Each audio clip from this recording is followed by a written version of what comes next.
ඊශ්‍රායලේ වහල්ලු තමයි ඊජිප්තුව ගොඩනගලා තියෙන්නේ එදා. නමුත් ඒක දැන් වැසී ගොස් තියෙන්නේ. ඒක වැහිලා ගිහින් තියෙන්නේ.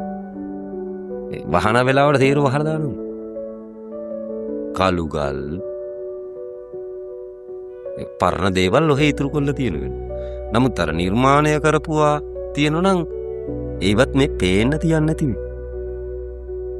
ඒවත් පේන්න තියන්නේ නැතිවි. ඊජිප්තුවේ ගීසා පිරමීඩ 3 විතරක් ගොඩ තියෙනවා වෙනවා. අනිත් කිසිවක් ගොඩ නැති වෙන. අස්වාන් පැත්තේ පෞරාණික දේවල් බොහෝ තියෙනවා. ගීසා පිරමීඩ ආසන්නයට එනකොට එතනින් පල්ලෙහාට මුකුත් නැහැ. සෙරයට වෙලා තියෙනවා. වැහිලා ගිහිල්ලා තියෙනවා. පොඩි කොටස් ටිකක් තියෙනවා කඳු උඩ වගේ නිර්මාණය කරපු. තැන්වල ඊජිප්තුවේ තාමත් නටබුන් ඉතුරු වෙලා තියෙනවා. නටබුන් ඒව පවා පරිම උත්සාහ කරන්නේ මේක ඇතුලේ තියෙනව ගන්න වෙන. මේක ඇතුලේ තියෙනා වූ රන් රිදී මුතුමැණික් සියල්ල නිමි ඒව වෙනවා. නිමා කරපුව දැන් මැණිකක් ගත්තන් පස්සේ ඒව උපදාලා තියෙන ඔක්කොම මැණික් උපදාලා තියෙන. මුතු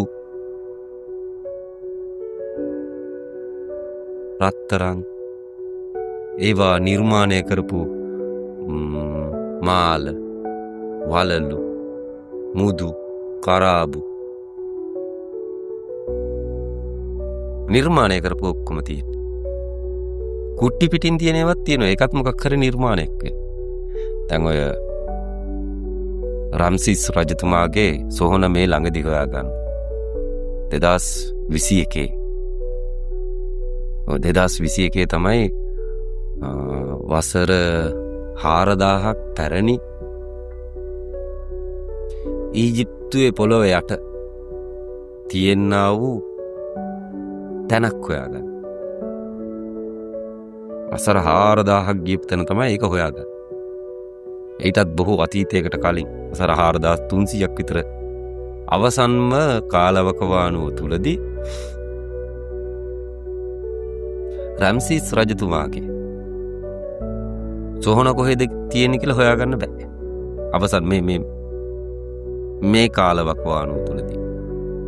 එහෙම මේ ඊජිප්තුවේ තියෙනව කිසිම දෙයක් පේන්නේ නැහැ.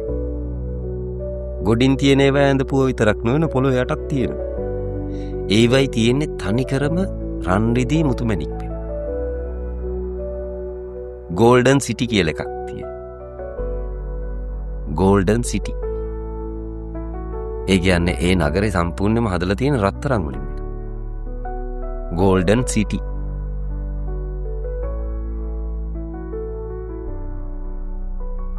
ඒ ගෝල්ඩන් සිටි එක ගොඩ ගන්න.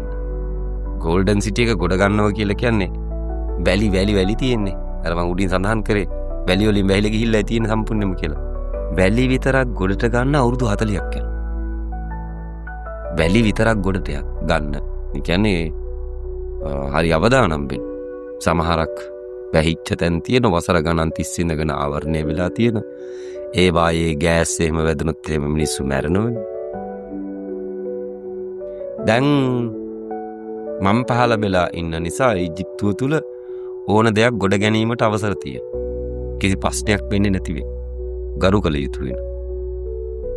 පාරාවෝ රජවරුන්ට ගරු කරලා ගත යුතු වෙන. මොකද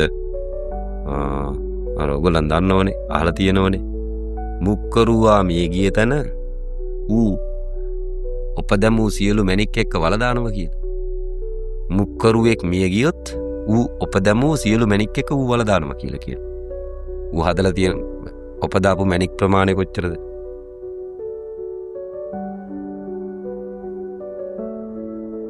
උගේ මිනි පෙට්ටිය තරම් මැණික් ඌ උපදාලා තියෙනමයි කියලා කියන්නේ. උගේ මිනි පෙට්ටිය තරම් මැණික්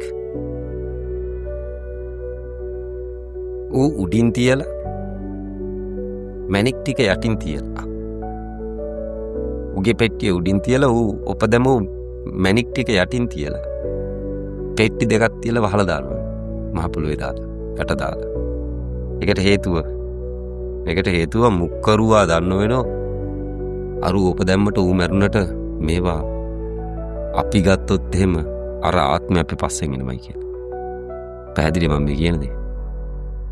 අර මුක්කරුව නිතරම මැනික උපදදා බලනවා කියලා කියනවා. හැම මැනිකක්ම ඌට මතකයි කියනවා. මතකය අමතක වෙලා නැහැ. මැනික් එක්ක රැඳිලා තියෙන හේයි ඌ ඒව විකුන්නේ නැහැ. ඌට ඒව විකුණ ගන්න බැරි වුණා. නමුත් ඌ උපදැම්මා.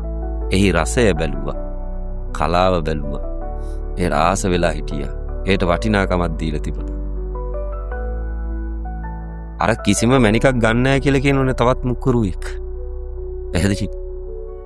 ඒ මලගිය ප්‍රාණකාරය එනවා කියලා කියනෝනේ මැනික පස්සේ. එම නිසාම කිසි විටක කොච්චර වටිනාකමින් යුක්ත මැනික් ප්‍රමාණයක්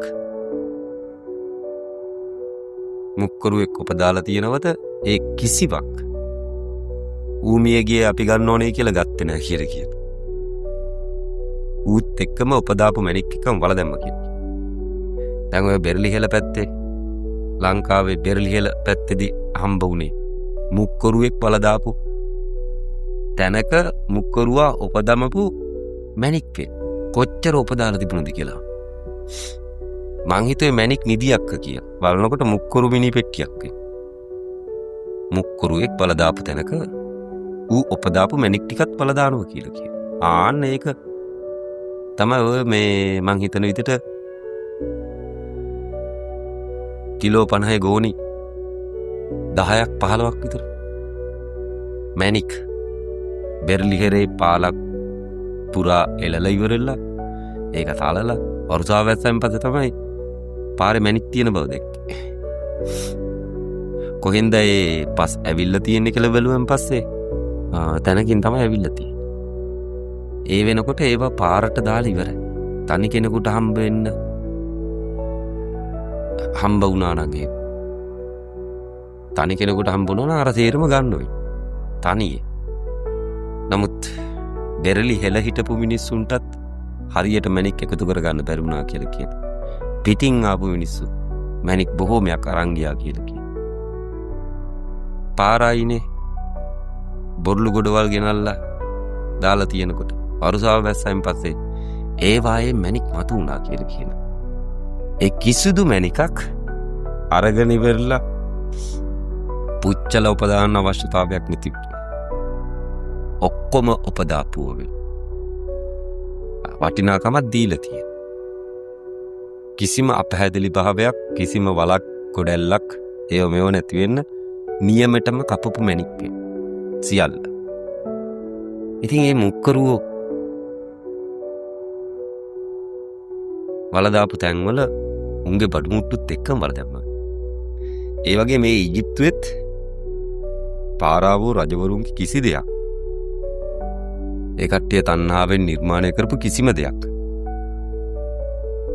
කිසි කෙනෙකුට ගෙනියන්න බැරි වෙන්න වැලි වලින් වහලා දැම්ම වෙන්නේ. ඊජිප්තුවේ කතාව.